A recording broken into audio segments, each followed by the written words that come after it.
नमो अरिहन्ताणं नमो सिद्धाणं नमो आयर्याणं नमो वजायाणं नमो लोये सवसानम् एषो पंचनमोकारो सवपावपणासनो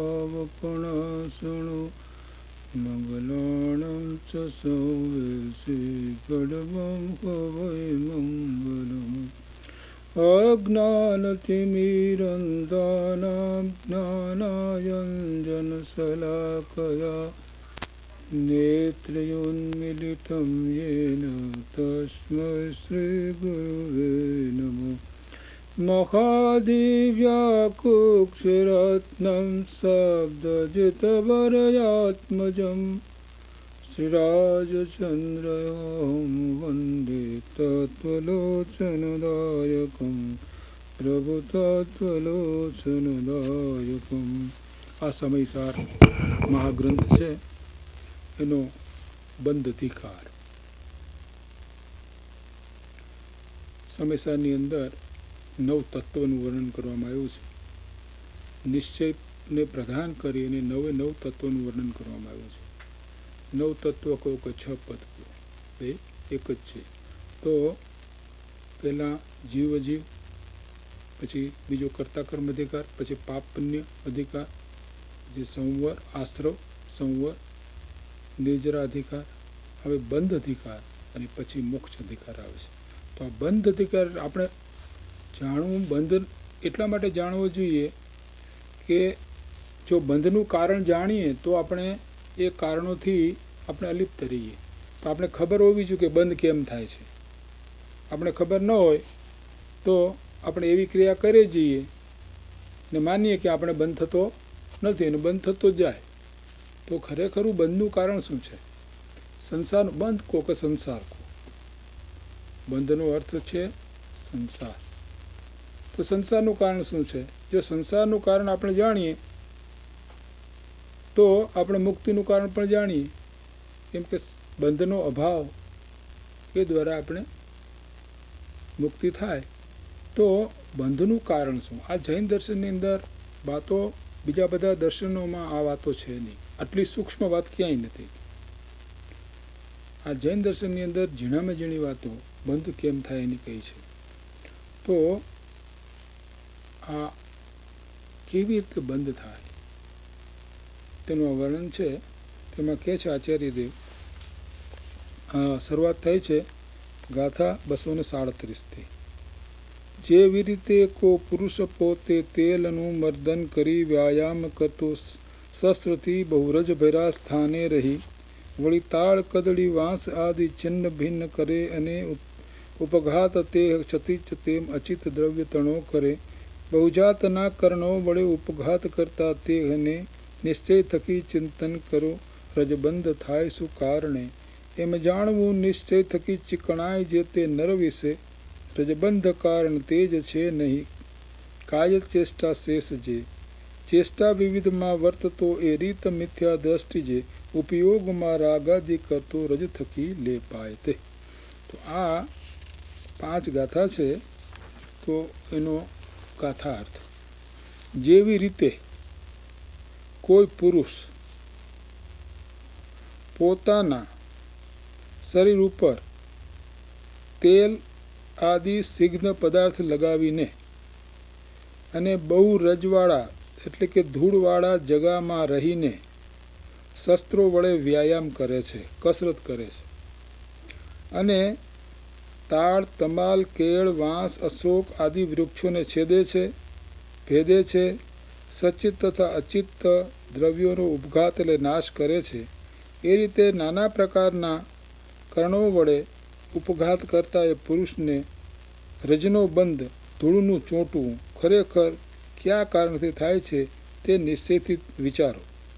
તે પુરુષમાં જે તેલ આદિનો ચિકાસ ભાવ છે તેનાથી તેને રજનો બંધ થાય છે તેમ નિશ્ચયથી જાણવું। શેષ કાયાની ચેષ્ટાથી નથી થતો। એવી રીતે બહુ પ્રકારની ચેષ્ટામાં વર્તતા મિથ્યા દ્રષ્ટિ પોતાના ઉપયોગમાં રાગાદી ભાવને કરતો થકો કર્મરૂપી રજથી લેપાય છે કે બંધાય છે. તો અહીંયા આ પ્રમાણે કહ્યું. હવે એવા શું માગે છે? આ તો પેલો દાખલો આપ્યો.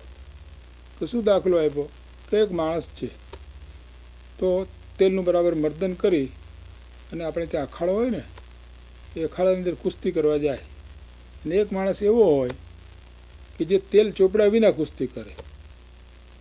અહીંયા તો જે અહીં વ્યાયામની વાત કરી છે એ કેવી વાત કરી છે કે પહેલાંના વખતમાં એવું હતું કે રાજાઓ હતા ને, એ શસ્ત્ર કેમ ચલાવવા એ શીખવા માટે જંગલમાં જતા, અને પછી તલવારથી પછી આ વાંસ કે આ કે તે બધા ઝાડોને કાપે. એ પ્રમાણે પોતે ત્યાં પ્રેક્ટિસ કરતા. પ્રેક્ટિસ કરે તે પછી કરે, દોડે કરે, આ તો ધૂળ તો ઉડે ને. તો એ ધૂળ છે, હવે એક તેલને મર્દન કરીને કરે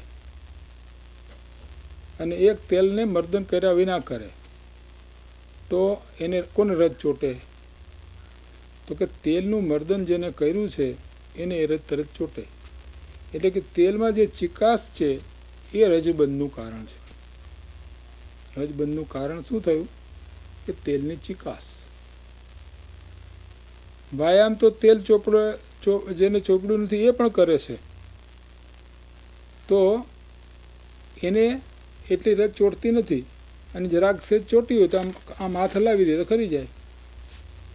એમ અજ્ઞાની જે છે એ તેલ જેને ચોપડું એના જેવો છે, અને જ્ઞાની છે એ તેલ ચોપડું નથી એના જેવા છે.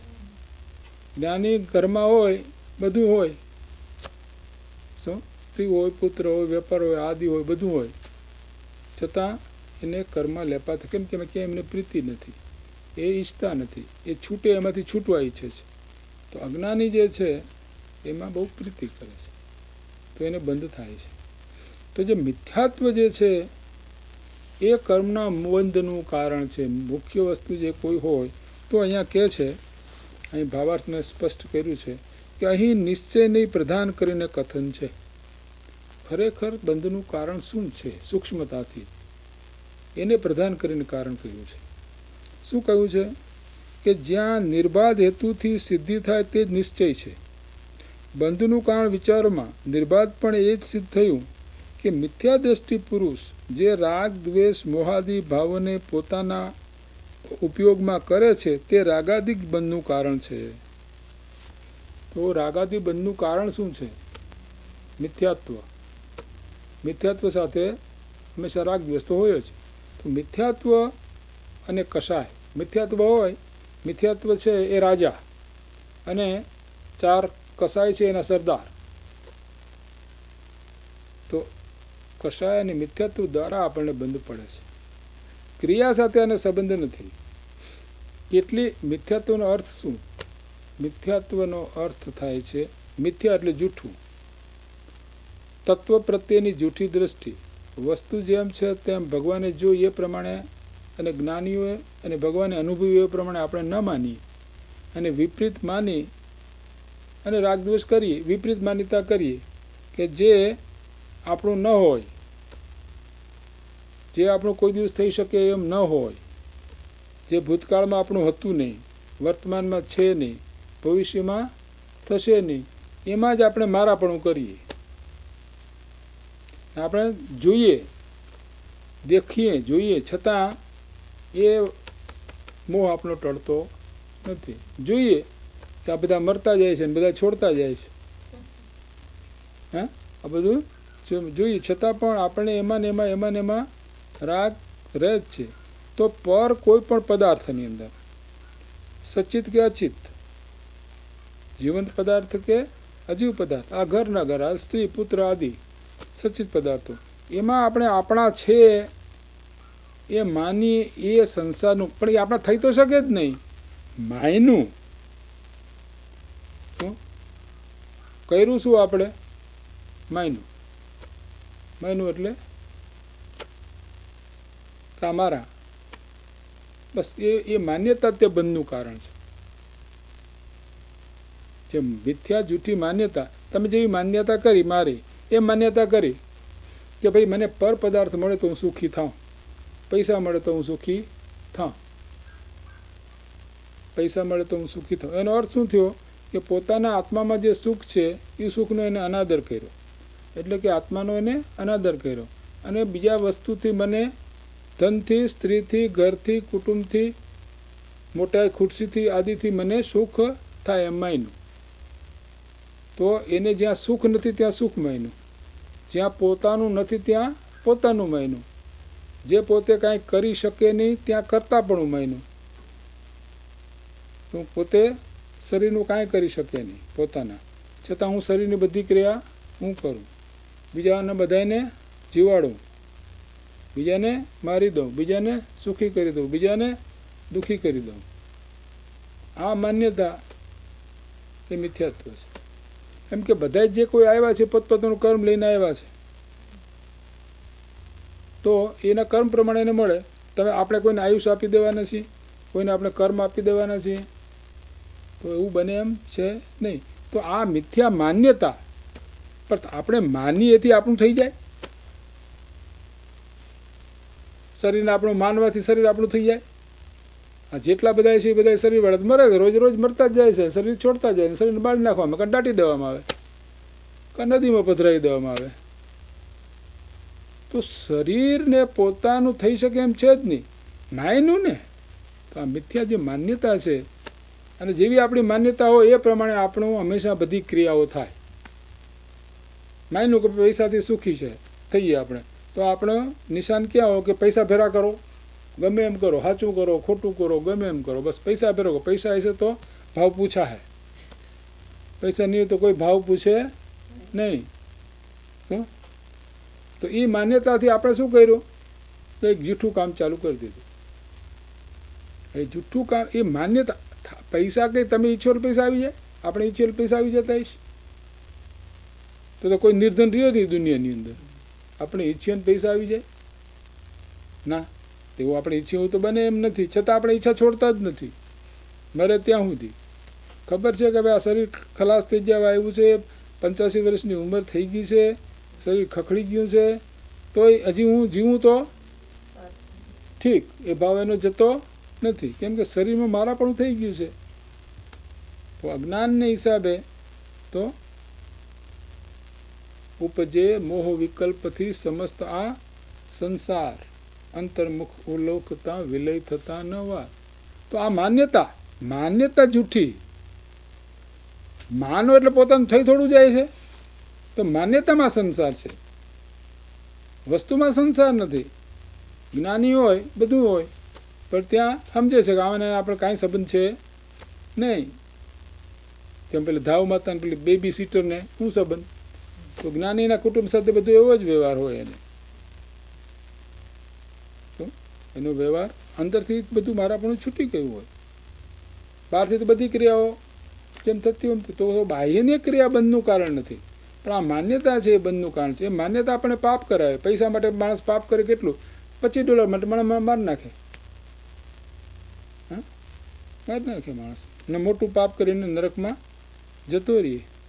તો આવા પાપો કેમ થાય છે કે આપણે માયનું જોઈ છે તો જીવને સુખ, તો આપણે સુખના સાધનો ક્યાં માયના? બહારના બધા સાધનો સુખી હોય તો સુખી. તો આપણે પૂછીએ કે બધા કોઈ એમ કે ભાઈ ઘરમાં હોય કયા ઘરે બૈરા હોય તો સુખી, એટલે આપણે બધે ઠેકાણે બૈરા, બધે ઘરે ઘરે છે, બધા સુખી જ છે એમ આપણે કોઈ પ્રશ્ન નથી કરતા. આ પૈસા હોય તો સુખી, ઘર હોય તો સુખી, કુટુંબ હોય તો સુખી. એટલે છે કે પોતાને જ, એટલે એનો અર્થ શું થયો કે આત્માનો અનાદર કર્યો. એ અનાદરની મોટામાં મોટી સજા કઈ? આ 4 ગતિમાં રખડવું, દુઃખી થવું. એ કેમ કે આત્મા જે સુખરૂપ છે એનો અનાદર કર્યો, અને જ્યાં સુખ નથી ત્યાં આપણે દોડ્યા. જેમ પેલું વરણ્યું હોય તો મૃગજળ પાછળ દોડ્યા જ કરે, તો મૃગજળ પાછળ દોડે કે એને પાણી હાથમાં આવે ને ઉલટું થાકીને મરી જાય વહેલું. એમાં આપણે પણ વસ્તુ એમ જ થાય છે.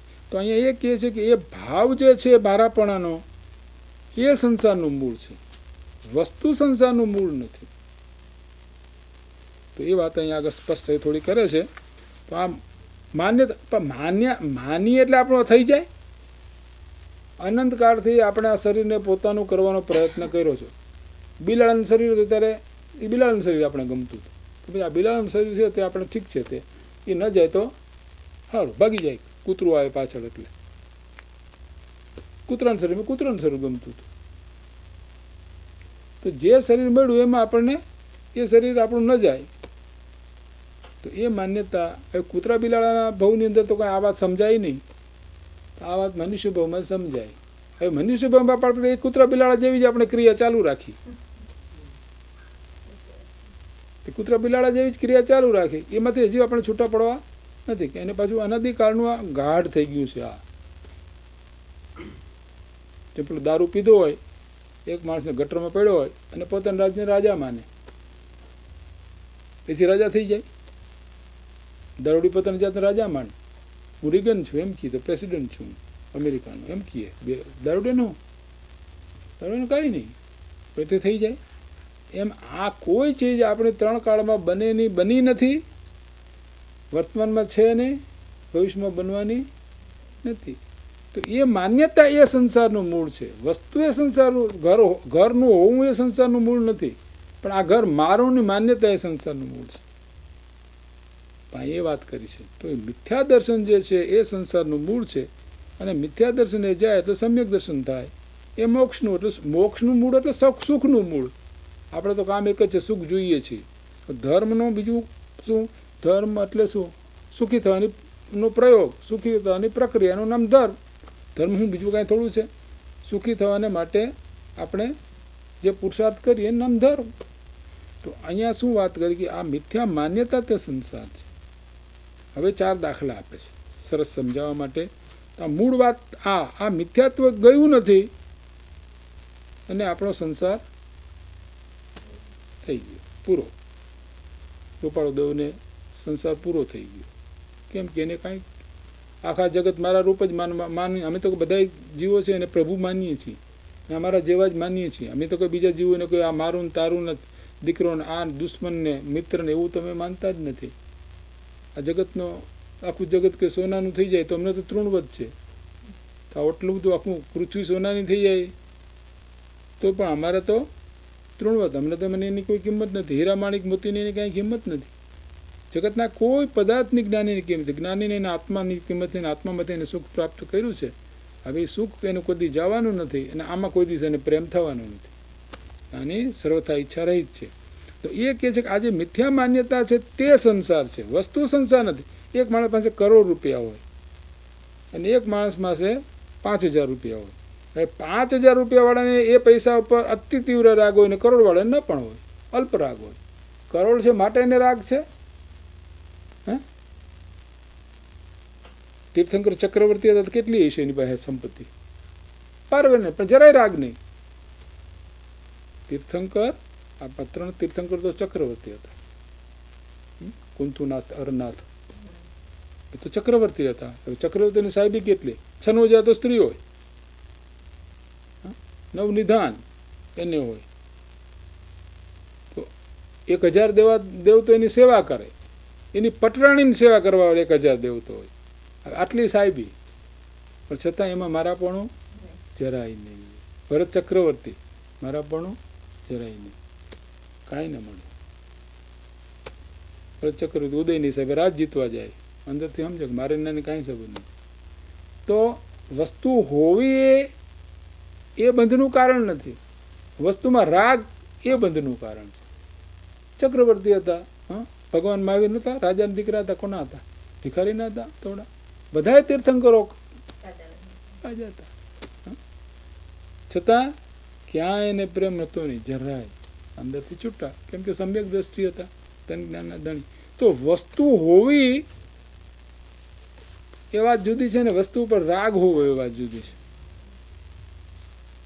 હવે 2 વાત બરાબર સમજી લેવા જોઈએ. એક પેલું ભાગવતમાં એક બહુ સરસ દ્રષ્ટાંત આપ્યું છે આ વાત સમજવાના માટે, બહુ સરસ દ્રષ્ટાંત આપ્યું છે. મેં આજ સવારે વાત કરી હતી.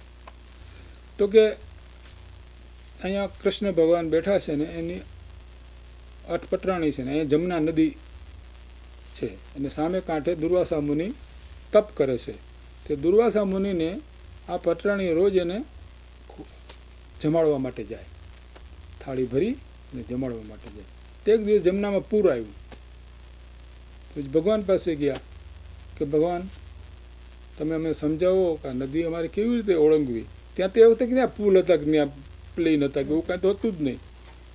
તો કૃષ્ણે એમ કહ્યું કે તમે જમનાજી પાસે જઈને એમ કહેજો કે જો આ દુર્વાસા મુનિ સદાય અપવાસી હોય તો જમનાજી મને રસ્તો આપે.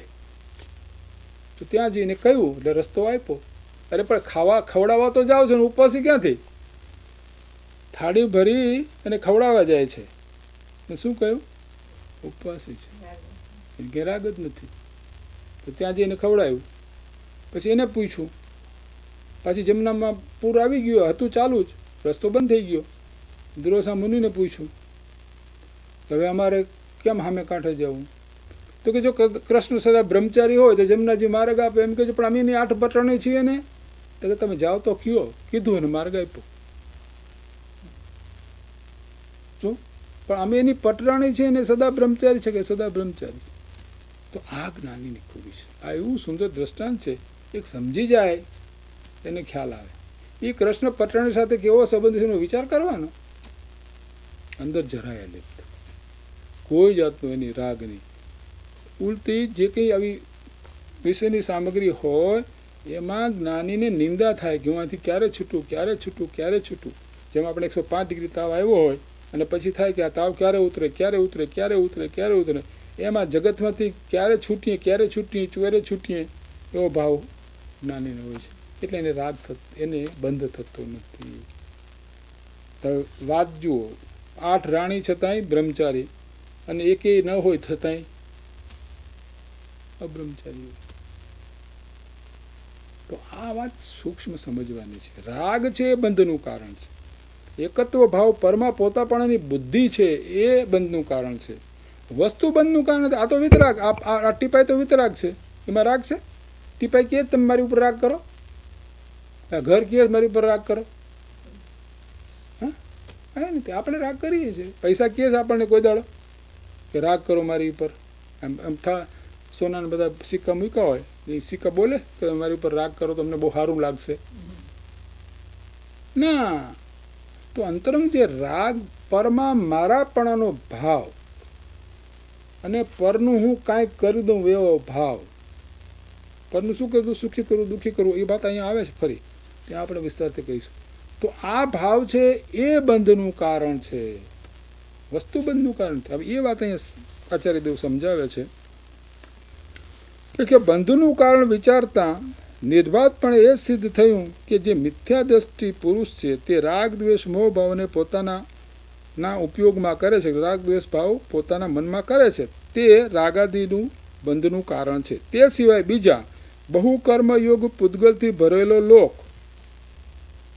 એટલે શું કહે છે કે આખો લોક છે ને, જૈન દર્શનની અંદર આ વાત કહે છે, આપણો આખો લોક છે ને એની અંદર આપને કર્મ બંધાય એવા કર્મના ઝીણા ઝીણા 8 પ્રકારના આ જે પરમાણુ હોય છે ને, ઝીણા એ 8 પ્રકારના હોય છે. એક પરમાણુ એવા હોય એટલા સૂક્ષ્મ હોય છે કે એના કર્મ જ બંધાય.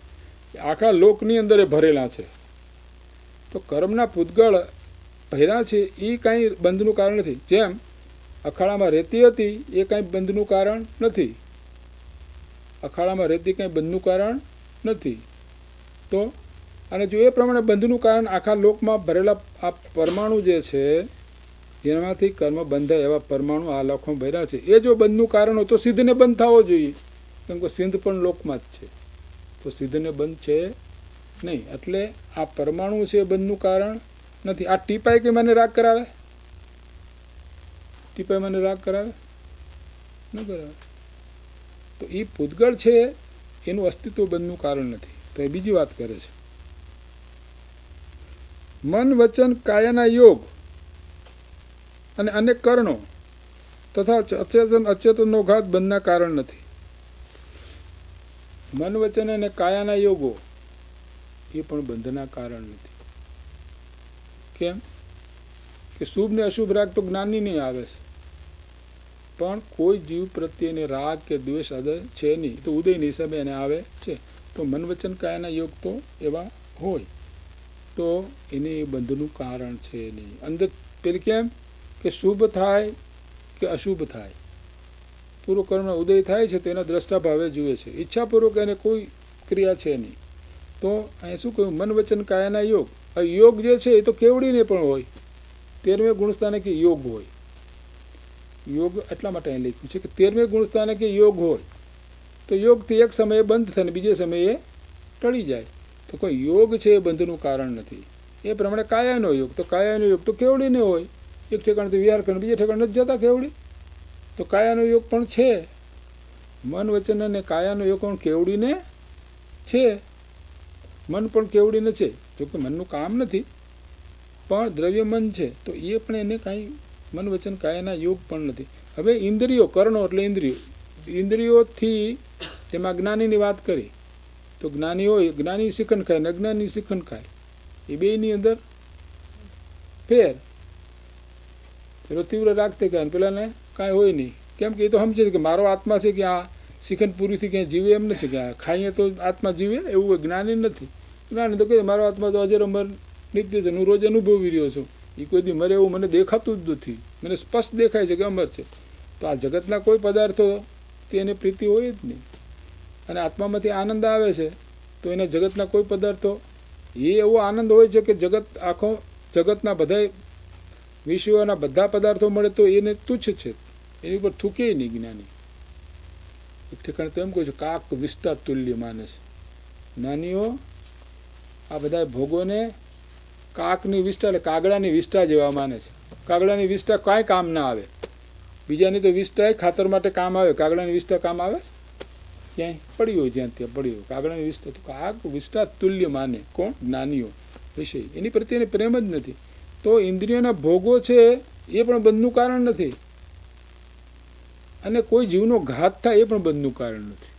આ થોડુંક જરા, આ તો બધી જૈન દર્શન છે, બધું સમજવું જોઈએ. આપણે ચાલ્યા જતા હોઈએ, મુનિ જતા હોય, એકદમ જીવડું આવે ને પગ નીચે મરી જાય.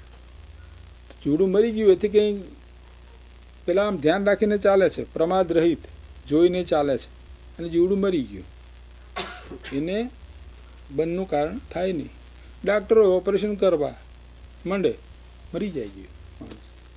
તો એ ડાક્ટરને નરકનો બંધ ન પડે. માણસ મરી ગયો એટલે એને બંધ ન પડે. તો બધા ડાક્ટર નરકમાં જ જાય. હે, સર્જનો બધા નરકમાં જ જાય. કેમ કે મરે તો ખરા જ. હા, તો મેં આટલા બધા ઓપરેશન 50,000 ઓપરેશન કર્યા હતા, કમ કમ કેટલાયની આંખો હાજી નહીં થઈ હોય, 2-3% હાજી નહીં થઈ હોય. 2-3,000 2,000 એવાય થયા છે મારા ઓપરેશન ફેલ થયા છે. તો મારે નરકમાં જવું પડે. તો ક્રિયા એમાં ભાવ મારો કેવો હતો? ભાવનો હાજો કરવાનો હતો. તો એ મરી ગયો. મરી ગયો તો આયુષ પૂરું થી મરી ગયો. ડાક્ટર શું કરે? તો એના અંદર એને બંધ પડે. તો ક્રિયાથી બંધ નથી. માણસ મરી ગયો, ડાક્ટર ઓપરેશન કર્યું, માણસ મરી ગયો. જ્ઞાની હોય, લડાઈની અંદર ઊભા હોય. હા, ભરત ચક્રવર્તી પેલા બાહુબલી બે લડ્યા તો માણસો નહીં મેળવે. રામ રાવણનું યુદ્ધ થયું, માણસો નહીં મેળવે રામના હાથે. હા, તો એ તોય પણ સામે માણસ મર્યા છે માટે બંધ નથી. કેમ? કે એને મારવાની કોઈ ભાવના નથી, લડવાની કોઈ એમને ભાવના નથી. તો પૂર્વનો કોઈ ઉદય છે તે જ્ઞાની ત્યાં ઊભા છે. એ તો જ્ઞાની તો અંદરમાં જ ઊભા છે. એનું શરીર ત્યાં છે, જે શરીરમાં પોતાપણું નથી, શરીર ત્યાં લડે છે. જ્ઞાની લડતા જ નથી. તો આ વાત જરા સૂક્ષ્મ, લોકોને બધી ગળે બેહવી બહુ મુશ્કેલ છે. નહીંતર શું થશે? આપણે ઘણા એવા દર્શન છે કે આ પ્રમાણે આવા મોટા મોટા ચેડા રાજાએ મોટું યુદ્ધ કરેલું, એને ભવે મોક્ષે ગયા છે. તો આટલા બધા માણસો મર્યા, આમ થયું તો કેવી રીતે મોક્ષે ગયા છે? તો એ બંધનું કારણ નથી. કેમ કે એમને કોઈ એવી ઈચ્છા નથી. પરાણે લડાઈમાં ઊભા રહેવું પડે છે. તો આ બધી વાતો બહુ સૂક્ષ્મ છે. ક્રિયા સાથે સંબંધ નથી. કેમ કે આત્મા કોઈ પરની ક્રિયા કરી શકતો જ નથી. મૂળ તો વાત એક જ છે. આત્મા કાં તો રાગ દ્વેષ કરો અને કાં તો પોતાના સ્વભાવ ભાવ કરીને પોતાના સ્વભાવમાં રહ્યો. બાકી જગતનું કાંઈ લડાઈ કરે, આ કરી આત્મા કરી શકતો જ નથી. પણ હું કરી શકું છું અને મારી શકું છું, એ જ બંધનું કારણ છે. તો જ્ઞાનીને એ હોતું નથી. જ્ઞાની સમજે કે આ મારું શરીર નથી અને આ શરીરનું કામ મારું કામ નથી. શરીરનું કામ શરીર કરે.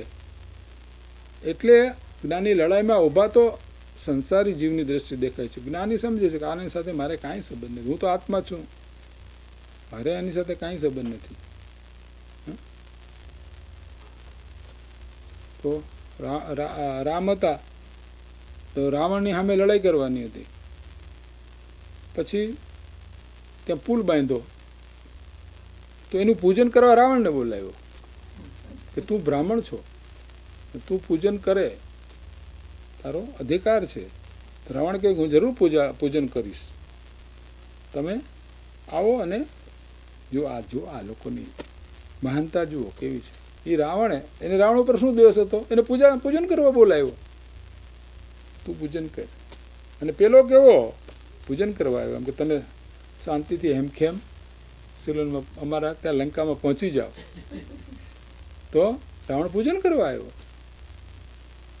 ને આ રીગન રાત્રે 2 વાગે પેલા ઉપર બોમ્બ નાખે છે. રાત્રે 2 વાગે લોકો બિચારા ઊંઘતા હોય, આ આપની લડાઈઓ છે. આ લોકોની લડાઈ જુઓ કેવી હોય. લડાઈની અંદર આપણે તો નિયમ છે, તમને સામે હથિયાર 2 તલવારથી લડતા હોય, પેલા હાથમાં તલવાર પડી જાય તો નહીં, મારે નહીં, એના હાથમાં તલવાર આપે પાછો, પછી લડે.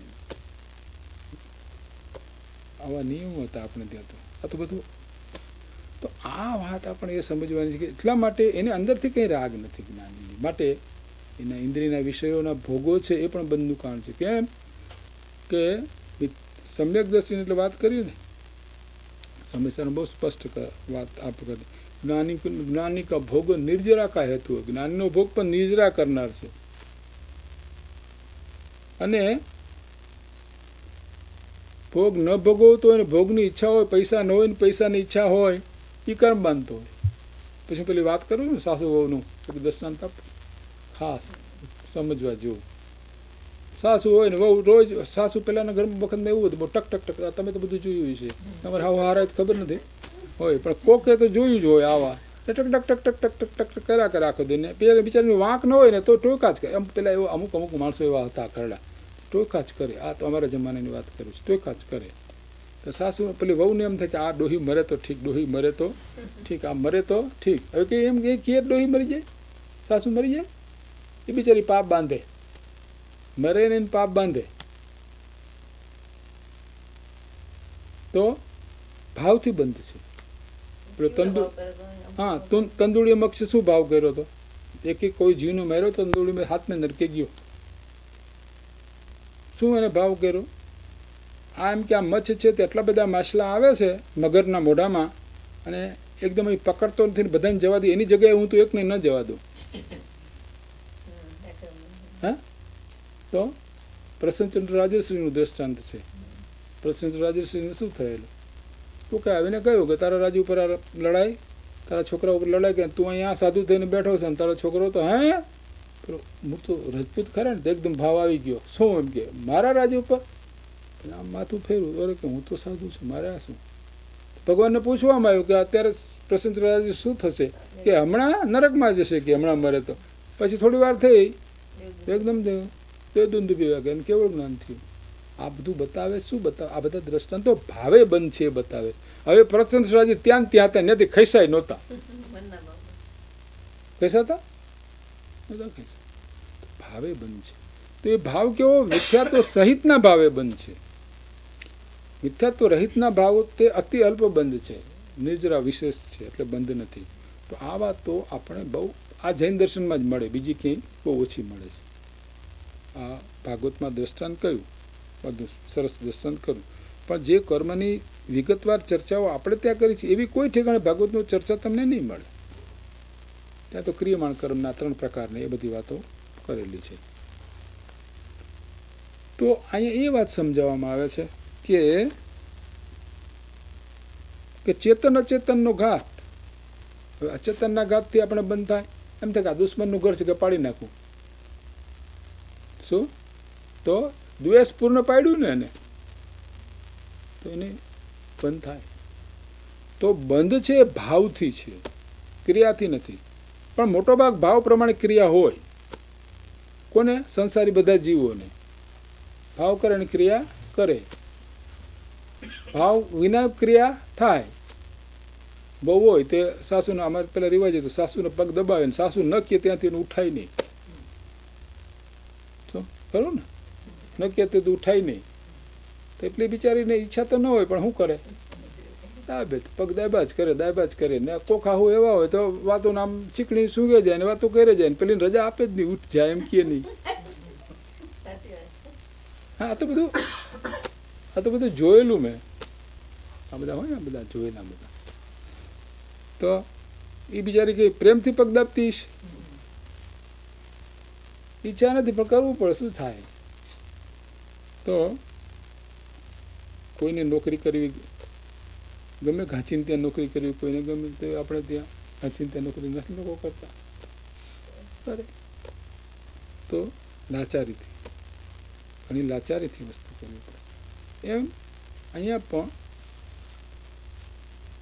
વસ્તુ હોવી ન હોવી એની સાથે સંબંધ નથી. પણ જ્યાં સુધી આ વાત કોને માટે છે? જ્ઞાની માટે છે. જ્ઞાની માટે, અજ્ઞાનીને માટે નથી. અજ્ઞાની તો એ તો રાગ છે જ. એ સંસારમાં જ્યાં સુધી સમ્યક દર્શન ન થયા ત્યાં તો એને પર પદાર્થ ઉપર રાગ છે ને છે જ. પછી એમ ના શું કે આપણે પણ એની માફક કરીએ, વાંધો નથી. ના, આત્મદર્શન થાય એને જ બંધ ન પડે. જેને આત્મદર્શન ન કે આપણે પણ જ્ઞાનીની માફક રાગદ્વેષ કરવા નથી. એથી કરીને રાગદ્વેષ છૂટી ગયા એવું છે નહીં. પણ આ તો સમજવા માટે તો બધી વાત કરવી જોઈએ ને. ના ના, આપણે જ્ઞાનીની માફક રાખીએ, આપણે પણ રાગ રાખવો નથી ને, ઘર પર બધું આમ તેમ રાખવું, પૈસા આમ તેમ રાખવા, કારખાનામાં રાખવું, આપણે કંઈ રાગ બાગ કંઈ છે નહીં. અરે પણ તને આત્મદર્શન નથી થયું એટલે રાગ છે જ. તને આત્મદર્શન નથી થયું એનો અર્થ થયો કે તને રાગ છે ને છે. જેને રાગ ન હોય આત્મદર્શન થયા વિના રહે નહીં. આ વાત ભૂલી જાય. પછી આ બધું સાંભળે ને કે આપણે પછી એમ કરો કે આપણે પણ સારી વાત છે, ઓછા રાગથી વર્તવું સારી વાત છે. ઓછા રાગથી જેમ બને એમ ઓછી પ્રીત, કેમ ધીરે ધીરે રાગ જાય. એક દિવસમાં રાગ ન જતો રહીએ. તો જેટલો ઓછો રાગ થાય એમ વર્તવું સારું. પણ એમ પછી ખોટી રીતે માની બેસે, જ્ઞાની હોય નહીં ને જ્ઞાની પોતાની જાતને માની બેસે, અમારે તો બંધ જ નથી. અમારે તો અમે બસ જ્ઞાનીની માફક અલિપ્ત ભાવથી રહીએ છીએ. આ બધું સાંભળેલું હો, કહેવાવાળા આવા જીવો મને મળ્યા છે. મને કાળુભાઈ કરીને હતા, હરીભાઈ આપણે બીજો ભવ જ નથી. મારી વાત છે, તારે બહુ નથી. કેમ મને વાત આવે, આવા કેટલા બધા મહિનો. તો બીજું શું, બસ પછી રાત્રે ભજન કરતા હોય, એને ભજન આવડે, હા રાત્રે ભજન કરે, પછી ચા પાણી પીએ. પછી કે કોણ પાય ને કોણ પીએ? ભગવાન પાય ને ભગવાન પીએ. ભગવાન પાય ને ભગવાન પીએ. એટલે કે અમને તો હાવ અલિપ્ત છીએ ને એમ બહુ પ્રેમથી પીતા હોય. એ લોકોને એવો રિવાજ, કલાક થાય એટલે પછી ચા આવે ને પછી બીડીઓ આવે ને આ બધી ચાલે. ભાઈ કલાક વરા પાસે ભજન ચાલે, આખી રાત ચાલે ભજન. પછી કે કોણ, આપણે તો અલિપ્ત છીએ. તો આવી રીતે ખોટું અલિપ્તપણું આ જૈન દર્શનમાં નથી ચાલતું. એમ સાચું અલિપ્તપણું એને સમ્યક દર્શન આત્મજ્ઞાન હોય ને હોય જ. પણ આપણે જેટલા રાગ, ઓછા રાગ, જેટલું આપણે ઓછો કરતા જઈએ. ચિકન પૂરી ખાવ તો રાગથી પણ ખવાય, ઓછા રાગથી પણ હશે ભાઈ આવું તો ઘણું ખાધું, ઘણી વખત ખાધું, આ ઓછું ખવાય તો ઠીક વાત છે, આવી ખાધું તો એટલો રાગ આપણને ઓછો થયો, એથી આપણને ઓછું કર્મ બંધાય. પણ જ્ઞાનીને જેમ ન કર્મ બંધાય એવું ન માની લેવાનું. એ તો સમ્યક દર્શન થાય પછી જ ન બંધાય. એટલે આ એક વાત બહુ સ્પષ્ટ સમજવાની. તો આવા તો મળે ને, ઘણા એવા તો મળ્યા છે મને. આપણે તો કાંઈ છે નહીં. હરીભાઈ હું બસ શાંતિ. એટલે પણ તું આશ્રમમાં બેઠો શાંતિ જોઈ ને, છોકરા બધા કારખાનું સંભાળે છે. એટલે વાંધા જેવું કારખાનામાં, પણ જીવ તો પાછો કારખાનામાં ભમતો હોય, કાંઈ વાંધા જેવું નથી. અહીંયા આશ્રમમાં શું વાંધો ને, પેલો રસોઈ ખાવાનું આપે, પેલા કપડાવાળા હોય કપડાં ધોઈ દે, સવારે ચા મળે, નાસ્તો મળે, બપોરે ખાવાનું મળે, સાંજે ચા 2-3 વખત એવું વાંચન મળે.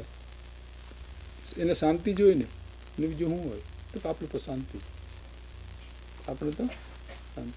તો એ શાંતિ સારી વાત છે, જાય છે ને આશ્રમમાં રહીએ છીએ એટલું સારી વાત છે. પણ એ સાચી શાંતિ નથી. સાચી શાંતિ તો આત્મદર્શન થાય ત્યારે થાય છે. એ કેમ કે એમાં જો કંઈ કારખાનામાં કંઈ ગડબડ ઊભી થઈ ત્યાં તરત દોડે પાછું.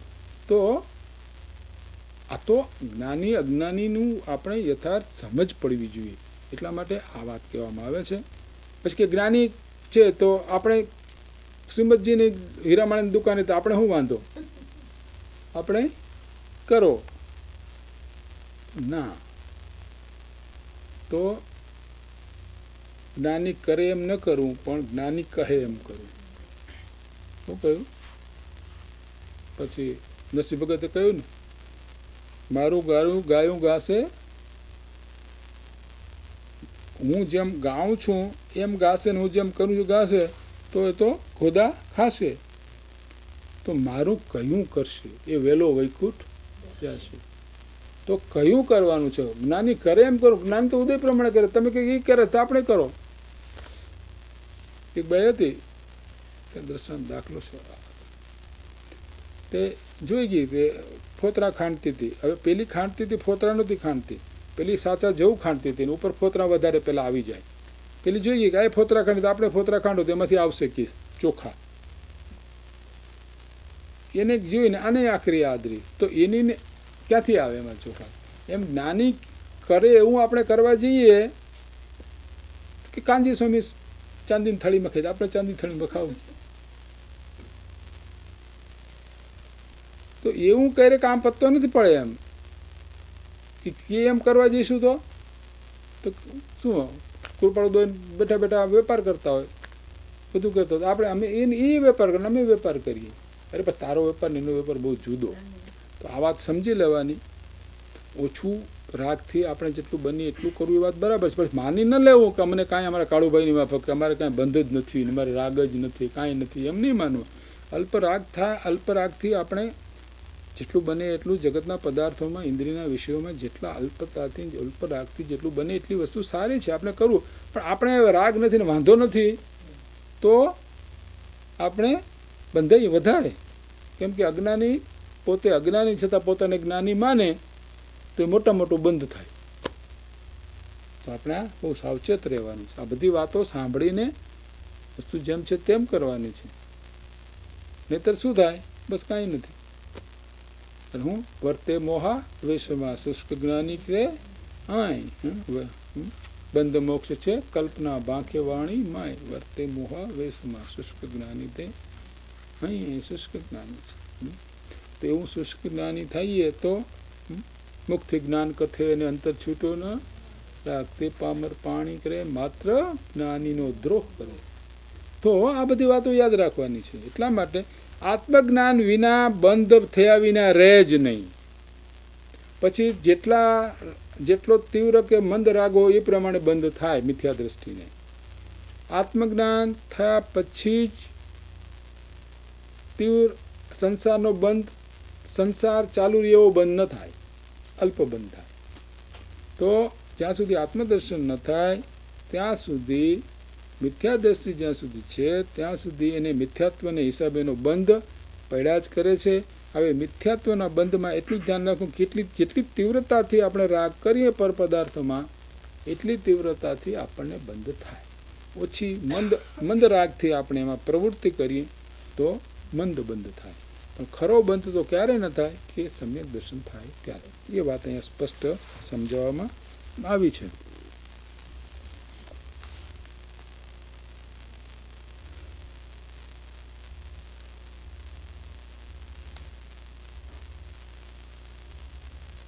તેથી તો આ પ્રમાણે આ બંધનું સ્વરૂપ સંક્ષેપમાં બધું મેં કહી દીધું. આ સંક્ષેપમાં હવે આ વાત વિસ્તારથી આ બંધ અધિકારમાં કહેવામાં આવી છે. વાત આ જ કહેવામાં આવી, થોડી વિસ્તારથી કહેવામાં. તો આ બધાય તો આપણે શું બંધનું કારણ આપણો પર પદાર્થ પ્રત્યેનો તીવ્ર ભાવ, મોહ ભાવ, પરમાં મારાપણાનો ભાવ, પરમાં કર્તૃત્વનો ભાવ, પરને હું ભોગવી શકું એવો ભાવ, આ બધા બંધના. પરમાં સુખ બુદ્ધિ આ બંધના કારણ છે. પરમાં સુખ બુદ્ધિ એ તીવ્ર બંધનું કારણ છે. તો કેમ કે પોતાના આત્મામાં સુખ છે એનો એને અનાદર કર્યો. તો આ બંધના કારણ. તો જ્યાં સુધી મિથ્યાત્વ છે, એટલે જ્યાં સુધી આત્મદર્શન નથી થયું ત્યાં સુધી એને સંસારનો તીવ્ર બંધ મિથ્યાત્વનો પડ્યા જ કરે છે. પછી મિથ્યાત્વ જેટલી તીવ્રતા હોય એ પ્રમાણે મિથ્યાત્વ બંધ. પણ સમ્યક દર્શન થયા વિના આ બંધતા થાય નહીં. સમ્યક દર્શનનો અર્થ કે જે પેલું દ્રષ્ટાંત આપ્યું, તેલ વિના વ્યાયામ કરે અને પેલો તેલ ચોપડીને વ્યાયામ કરે. મિથ્યા દ્રષ્ટિ તેલ ચોપડીને વ્યાયામ. તો એ પ્રમાણે અહીંયા બરાબર સમજ. હવે આગળ કહે છે આગળ એ 5 ગાથામાં એ જ વાત કરી છે. જેવી રીતે વળી તે જ નર તે તેલ સર્વ દૂર કરી વ્યાયામ કરતો શસ્ત્રથી બહુ રજન્ય સ્થાને રહી વળી તાળ કદડી વાંસ આદિ છિન્ન ભિન્ન કરે અને ઉપઘાત તે સચિત તેમ અચિત દ્રવ્ય તણો કરે બહુજાતના કર્ણો વળી ઉપઘાત કરતા તેહને નિશ્ચય થકી ચિંતન કરું રજુ બંધ નહીં શું કારણે એમ જાણવું નિશ્ચય થકી ચીકણાય જે તે નર વિશે રજબંધનું કારણ તે જ છે નહીં કાય ચેષ્ટા શેષ જે યોગો વિવિધમાં વર્તતો એ રીત સમ્યક દ્રષ્ટિ જે રાગાદી ઉપયોગી ન કરતો રજથી નવું લેપાય તે. તો એનો ગાથાર્થ છે આ એ છે કે વળી જેવી રીતે તે જ પુરુષ સમસ્ત તેલ આદિ શિગ્ન પદાર્થને દૂર કરવામાં આવતા બહુ રજવાળી જગામાં શસ્ત્રો વડે વ્યાયામ કરે છે અને તાળ તમાલ કેળ વાંસ અશોક આદિ અનેક વૃક્ષોને છેદે છે ભેદે છે સચિત તથા અચિત દ્રવ્યોનો ઉપઘાત કરે છે એ રીતે નાના પ્રકારના કર્ણો વડે ઉપઘાત કરતા તે પુરુષને રજનો બંધ ખરેખર કયા કારણથી નથી થતો તે નિશ્ચયથી વિચારો. તે પુરુષમાં તે તેલ આદિનો ચિકાસ ભાવ હોય તેનાથી તેને રજનો બંધ થાય છે એમ નિશ્ચય જાણવું. શેષ કાયાની ચેષ્ટાથી, કાયાની ચેષ્ટા મન વચન અને કાયાની ક્રિયાથી ચેષ્ટાથી નથી થતો માટે તે પુરુષમાં ચિકાસના અભાવને કારણે તેને રજ ચોટતી નથી. એવી રીતે બહુ પ્રકારના યોગમાં વર્તતો સમ્યક દ્રષ્ટિ એટલે જ્ઞાની પુરુષ ઉપયોગમાં રાગાદિકને ખરેખર નહીં કરતો થકો કર્મરજથી લેપાતો નથી. આ વાત આપણે સમજાવી દીધી.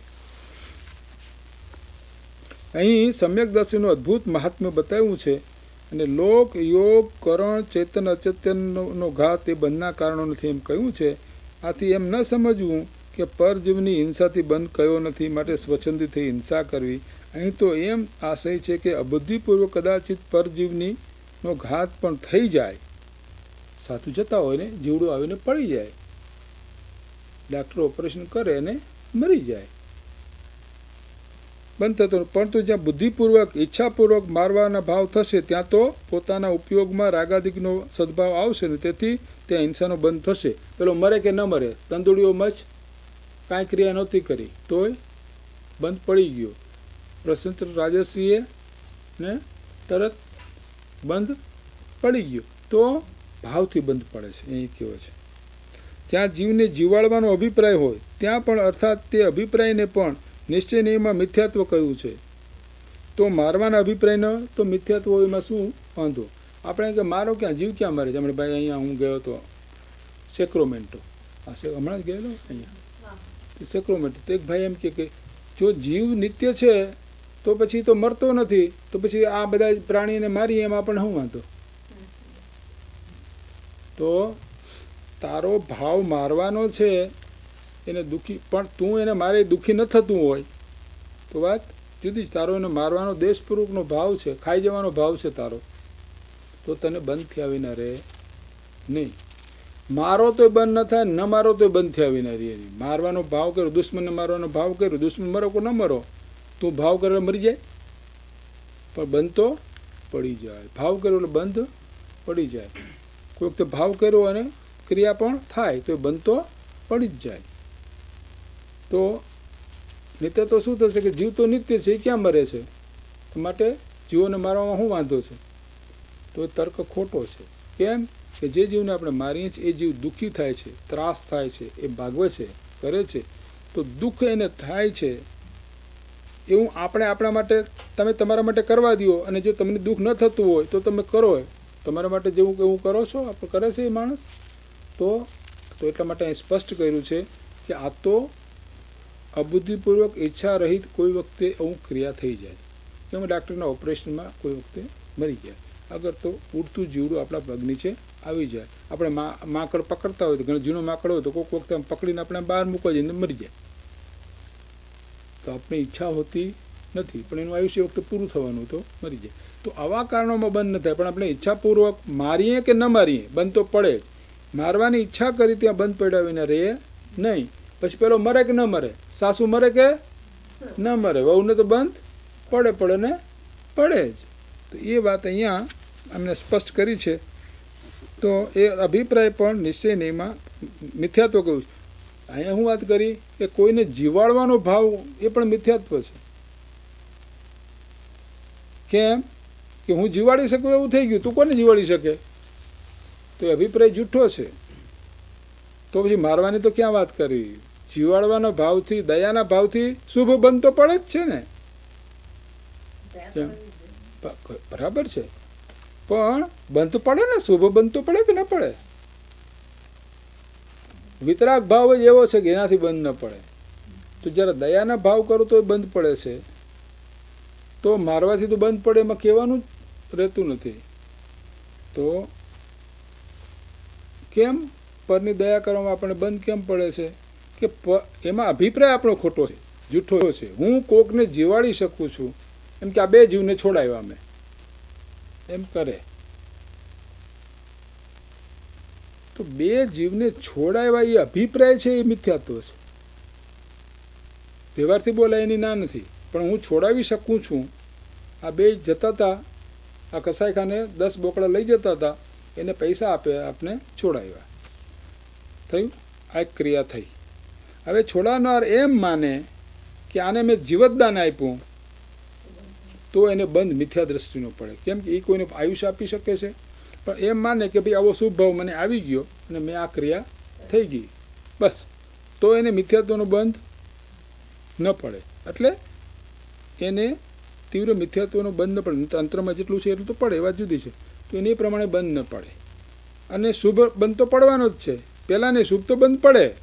જેને 10 બોકડાને છોડાવ્યા, 1000 રૂપિયા કે 5000 રૂપિયા આપીને 10 બોકડાને છોડાવ્યા, એક ગમે એક માણસે છોડાય, તો છોડાવ્યા તો એને દયા આવી તો છોડાવ્યા, એમને તો એને છોડાવ્યા નથી.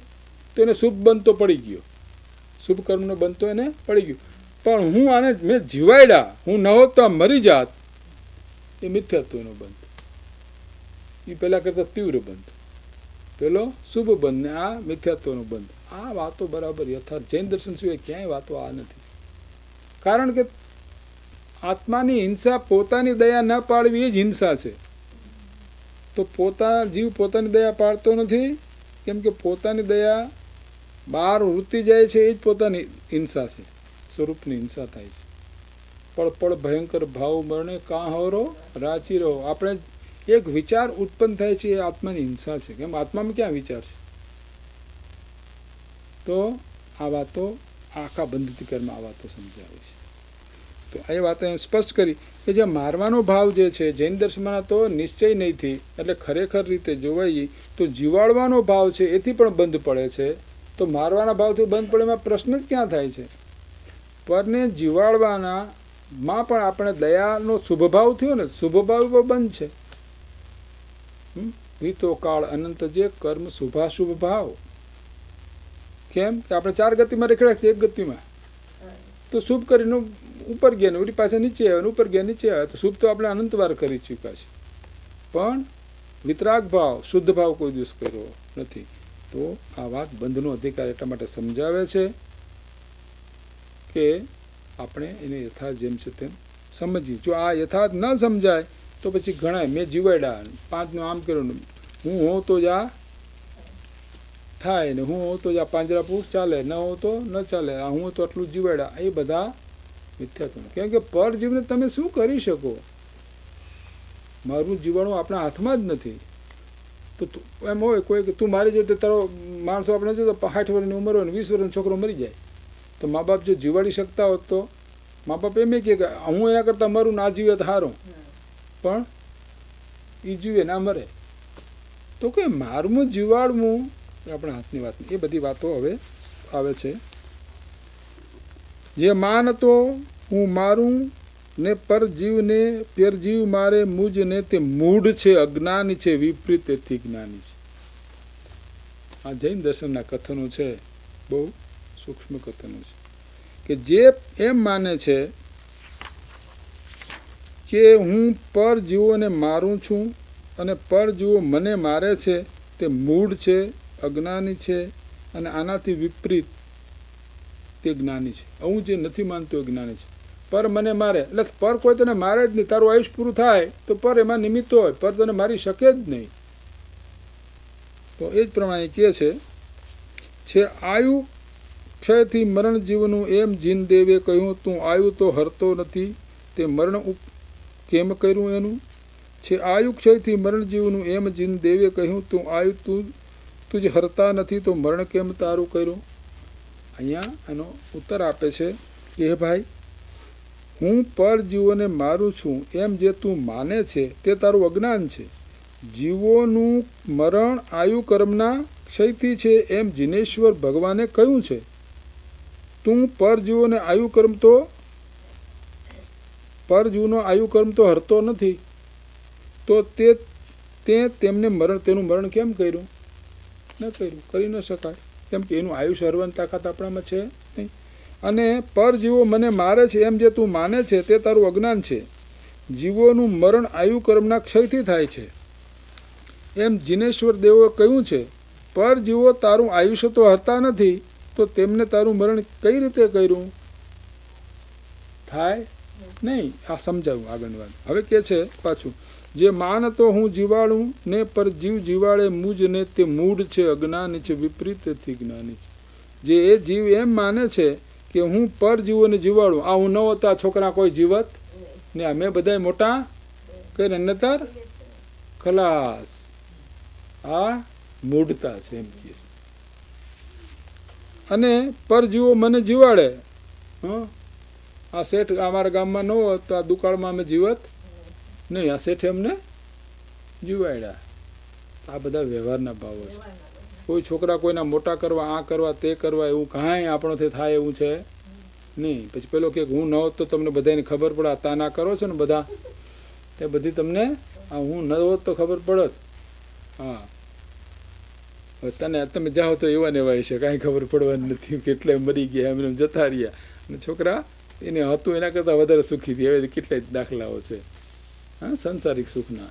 તો આ બધી વાતો જૂઠી છે. એમ અહીં આચાર્ય ભગવાન કહે છે કે જે જીવ મને એમ માને છે કે હું પરજીવોને જીવાડું છું, એટલે કે આ છોકરા બૈરા આ બધાને કુટુંબ કબીલાને આ આખા આ અમારે એવો એમ કે કર્મી જાગ્યો કે આખા કુટુંબને તાર્યું.